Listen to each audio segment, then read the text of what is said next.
ce qu'on a observé à travers nos ateliers du mariage, c'est qu'effectivement, on a un taux de divorce qui est très important, que ce soit dans la communauté nationale ou ailleurs. On a aussi une peur de s'engager, une peur de l'inconnu. Là, on va voir comment dépasser cette peur. Mais on a surtout une ignorance de ce que c'est le mariage et cette institution magnifique. Donc je vais commencer par un verset.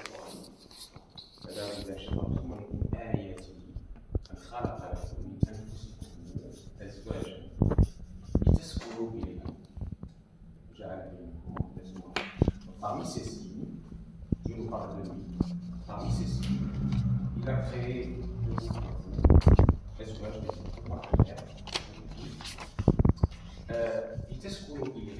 ça, c'est le premier mot-clé que je souligne. C'est qui?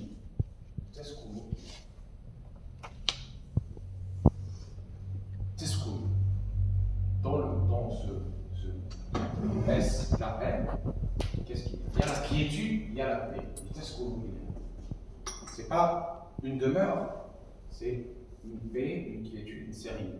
C'est le premier ingrédient essentiel dans la vie. C'est ce qu'on nous plaît.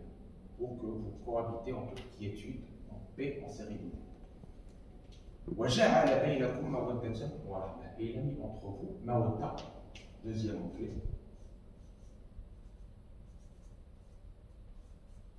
Très très important, un ingrédient essentiel, mawadda, que certains traducteurs traduisent par amour. Donc on parle ici de paix, d'amour, mawadda wa rahma. Et le troisième et dernier mot. Très important. D'accord? Rahma qui veut dire miséricorde. C'est-à-dire, ce sont trois conditions sine qua non pour un couple réussi. Sekina, mawadda, rahma. L'amour, il y a différentes intensités d'amour. Parfois une attache qui peut être maladie, addictive, qui n'est pas saine. Donc il faut un dosage entre ces trois, un équilibre entre ces trois ingrédients, pour donner ce qu'on appelle le cocon familial.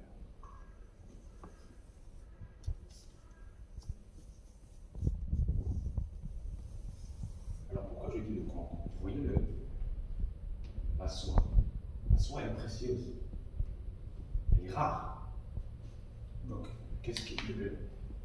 chaque verre de soie, il prend un temps considérable pour tisser ce cocon et pour le protéger. D'accord?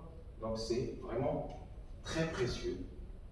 Et c'est pour ça que j'ai mis trois cercles, parce que c'est un rempart. Il faut savoir que n'importe quelle civilisation, le dernier rempart qui détruit pour détruire cette civilisation, c'est la famille. On s'attaque à la famille, on s'attaque à la civilisation. C'est pour ça que ce cocon doit être solide avec ces trois ingrédients et avec un bon dosage. En amont de ce cocon familial, il y a ce qu'on appelle la foi. C'est ce qui nous distingue dans cet atelier, dans ces rencontres, parce qu'on partage une foi commune qui est basée sur ce qu'on appelle la confiance. Alors pourquoi je parle de confiance ici? Pourquoi je parle de confiance? Parce que la foi, on l'arrache al-iman. Et celui qui a la foi, on l'appelle al-mu'min. Allez-y, al-mu'min, c'est-à-dire l'aman, ça rejoint la notion de paix, ça rejoint la notion de confiance. D'accord? Nous avons la confiance d'abord en Dieu, et ensuite les uns dans les autres. D'accord? Amen, et ça rejoint le hadith prophétique que le prophète m'a annoncé dans une prêche d'adieu, dans une prêche de ça reçoit d'adieu, le pèlerinage d'adieu. Qu'est-ce qu'il dit? Est-ce que vous savez qui est le croyant? Alors, il explique ce qu'est la foi, c'est celui, le mu'min, le croyant, celui qui a la foi, c'est celui par rapport auquel les autres ressentent de la confiance, de la paix, de la sérénité envers lui. Ils se sentent en sécurité en lui. C'est ça le but. Le sens et l'essence de la foi, c'est une confiance partagée, parce qu'elle nous vient du divin. D'accord? Je schématise encore une dernière fois. Et il y a deux piliers fondamentaux. Termine mon dessin. Termine mon schéma. Communication.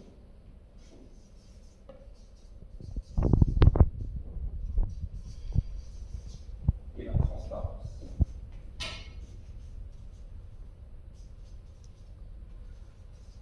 Alors, pourquoi? Parce qu'on ne peut pas se faire confiance sans être transparent l'un avec l'autre. On ne peut pas se faire confiance sans communiquer cette confiance l'un envers l'autre. Très important. La majorité des couples qui malheureusement tombent en échec, c'est d'abord et avant tout la perte de confiance. La perte de confiance. Pourquoi la perte de confiance?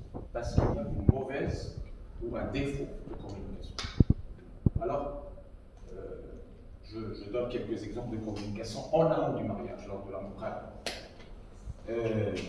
Donc, les personnes, alhamdoulilah, il y a une approche. Alors, nous, on préfère l'approche qui est basée sur la bonne religiosité, parce que notre prophète nous a dit Fadfar bidati dini thalibati dam.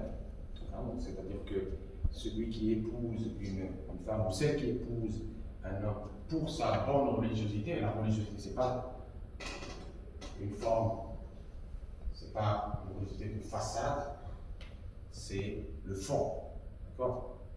La religiosité, c'est pas un habit, un vêtement qu'on va enlever après. Non, c'est un tout. C'est un tout. Et notre prophète, celui qui épouse une femme ou celle qui épouse un homme pour sa bonne religiosité, Allah le bénit pour elle et la bénit pour lui. Donc vous avez ce fruit de la bonne religiosité qui va renforcer ce capital sakina wa rahma, qui va renforcer ce capital confiance, qui va bénir tout le couple, et le fruit du couple, c'est-à-dire les enfants. L'éducation des enfants, elle commence par là, elle commence en amont du mariage, avec le choix de la bonne et du bon partenaire, basé sur la bonne religiosité, et je dis pas la fausse, les apparences. Je donne un exemple très simple. C'est Omar al-Khattab, deuxième calife. Il partait la nuit pour inspecter, voir qui a besoin de quoi que ce soit. Et il entend un bruit. Une maman qui dit à sa fille mets de l'eau dans le lait. Comme ça, on a plus de volume. Et comme ça, on peut gagner plus d'argent. Et la fille, et elle ajoute Omar ne nous verra pas de toutes les façons.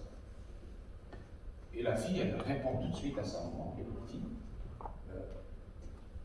Omar ne me voit pas, mais le Seigneur Omar me voit. Je ne peux pas me permettre de faire ça. Qu'est-ce qui s'est passé? Omar le lendemain, il arrive avec son fils. Et il demande cette fille au mariage. De ce mariage est né le 5e calife de l'islam. Donc vous voyez la bonne religiosité, elle a des implications, des fruits, au-delà de ce qu'on peut imaginer. Donc, ici, Omar, il a fait confiance. La foi, la confiance. Alors, cet élément de confiance, comme j'ai dit, il est renforcé par la transparence et la communication. Cet élément de confiance, il nourrit ces trois ingrédients essentiels dans un sakina wa rahma. Dans la communication, je disais, il y a la communication en amont du mariage, avant même qu'on s'engage. Il y a des grandes questions. Notre coach on va renchérir sur ces questions plus tard, dans les ateliers. Pour moi, on ne peut pas s'engager avec quelqu'un sans se poser et lui poser ces grandes questions. Par exemple, ce que je rencontre moi dans les Muqabala, dans la mosquée, quand j'accompagne les futurs couples, c'est que dans sa tête à lui, il ne veut plus habiter en France. C'est dans sa tête, ça se passe dans sa tête. D'accord? Mais il ne le dit à personne. Et après le mariage, il dit à sa femme, oui, de toutes les façons, entre guillemets, ils appellent ça la hijra, donc moi je ne peux pas rester ici, on doit partir, et donc tu dois plier tes bagages, et il croit qu'elle va. Vous voyez, c'est pas normal. Tu as juste omis de dire que, voilà, que notre domicile conjugal, ça va pas être la France, ça va être un autre pays que je ne connais pas. J'ai toute ma famille ici, j'ai mon père par exemple, malade, donc rupture, malheureusement, conflit, rupture. Pourquoi? Parce qu'il y avait ce déficit de communication du projet de vie. Hein? Projet de vie. D'accord? Ça peut être aussi le travail. Certains hommes préfèrent que leur future épouse ne travaille pas, sauf qu'il ne le dit pas. C'est dans sa tête. D'accord? Ça se passe dans sa tête. Sa femme, elle est peut-être médecin, peut-être avocat, elle a un actif. D'accord? Mais quand on se met d'accord, si tu ne veux pas une femme qui travaille, on doit le dire dès le départ. Parce que ce qui se passe dans ces couples-là, je l'ai vu, je l'ai vécu avec certains frères et sœurs, ils se sont mariés, et ensuite il me dit non, moi, pas de femme qui travaille. C'est pas possible, je ne peux pas sortir d'ici. Conflit, rupture, parce qu'il y a eu déficit de communication. Donc ce cocon familial, il a été gravement touché. Il n'y a plus de sécurité, il n'y a plus de mobilité, il n'y a plus de climat. Il n'y a pas garde. Voilà, simplement. Qui mène à la rupture. Donc voilà, communication, projet de vie, travail, et j'en oublie plein. Il y a plein de sujets de communication qu'il faut trancher. Je ne dis pas qu'il faut parler de tout, mais au moins les questions essentielles relatives à votre projet de vie en commun. Est-ce que on peut. Voilà, parce que si tu veux une femme qui ne travaille pas, il y a aussi des femmes qui veulent des hommes qui veulent des femmes qui ne travaillent pas. Alors, ça existe, il y en a. Elle trouve que la mission d'être d'être femme au foyer est une mission très noble. Ça se respecte et tout va bien. Mais il faut que ce soit un projet commun. Donc ça aussi, ça fait partie des grandes questions qu'il faut se poser en amont dans la muqabala, dans le respect évidemment, et dans cet échange aimable et respectueux. La transparence. Il y a une relation entre la transparence et la communication. Il y a ce qu'on appelle les non-dits.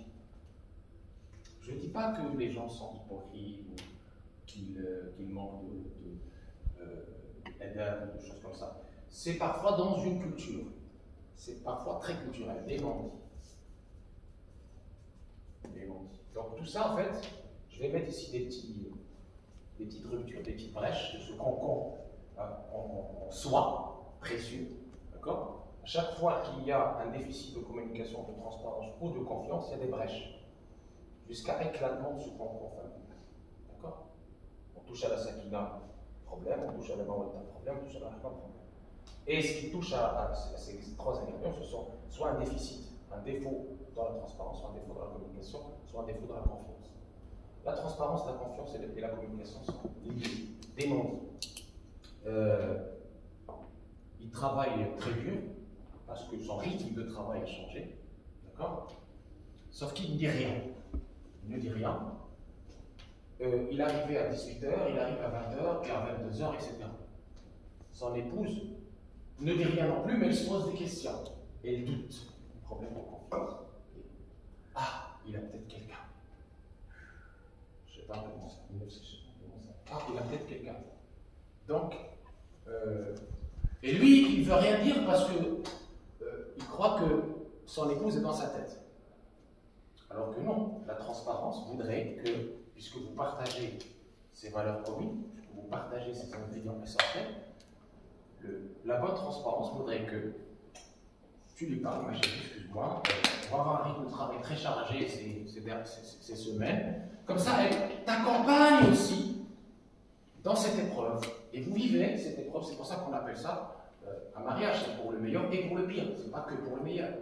Donc il faut être prêt ou prête aussi à accompagner votre époux ou votre épouse dans ces moments de l'épreuve.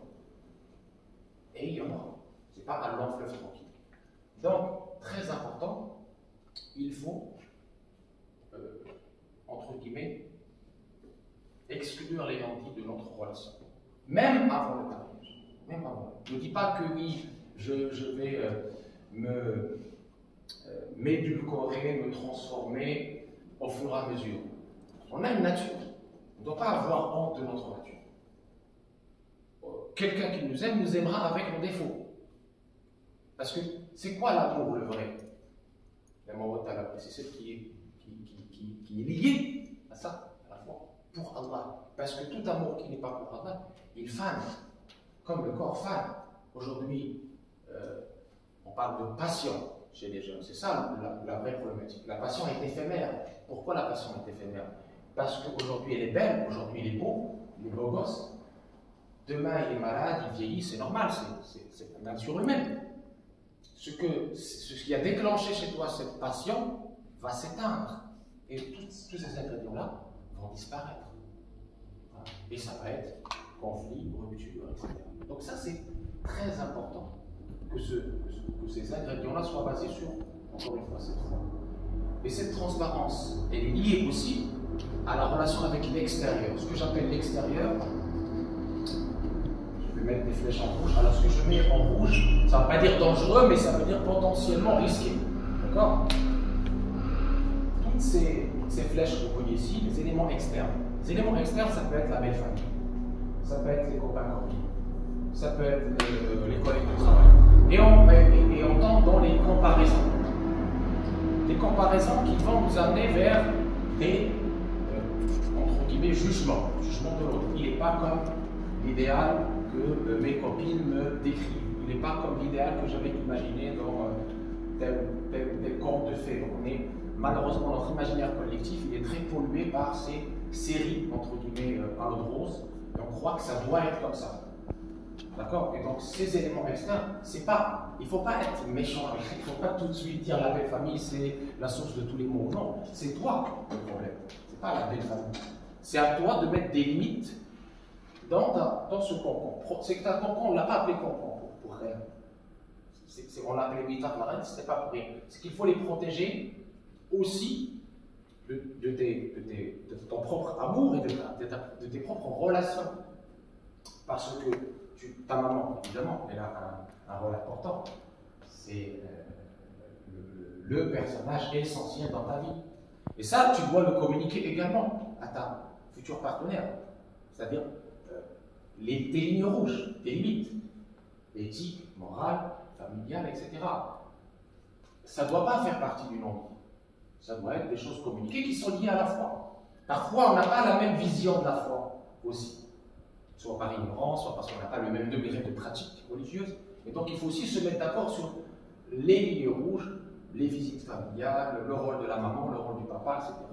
Leur intervention éventuelle, parce qu'il faut savoir aussi que le couple il a une intimité qui doit être protégée. Donc voilà les éléments essentiels que je voulais vous partager, qui me semblent très importants. Donc la foi est en amont, elle nous dirige. Elle nous éclaire, elle nous montre le chemin, elle nous permet d'être en confiance d'abord avec le transcendant, puis ensuite avec le couple, et surmonter les épreuves ensemble avec patience, persévérance, amour et rahma. Et éventuellement aussi, s'il y a une rupture, la faire aussi dans les règles. C'est ça, la foi. D'accord? Il ne faut pas avoir peur d'une rupture. C'est surtout ça qui empêche les gens de se marier. On va en discuter dans les obstacles. Je préfère ne pas parler des obstacles, mais ça existe. Et ça, c'est un manque de confiance aussi. C'est un problème de foi.